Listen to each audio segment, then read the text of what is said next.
पावसाळ्यातील मासेमारी बंदी लागू झाल्याने हजारो मासेमारी बोटी नांगर टाकून किनाऱ्यावर विसावल्या आहेत। परिणामी पावसाळी आवक घटली आहे। त्यामुळे मासळीच्या दरात प्रचंड वाढ झाली आहे। याचा फटका खवय्यांना बसू लागला आहे।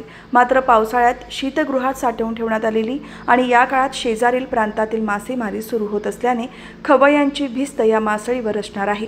बंदीमुळे मासळीची आवक घटल्याने मासळीच्या दरात 25 ते 30% वाढ झाली आहे। उरण परिसरात 700 पेक्षा अधिक मासेमारी बोटी आहेत। राज्य आणि केंद्र सरकारच्या माध्यमातून 600 मीटर लांबीचे फिशिंग डॉक करंजा येथे उभारण्यात आले आहे।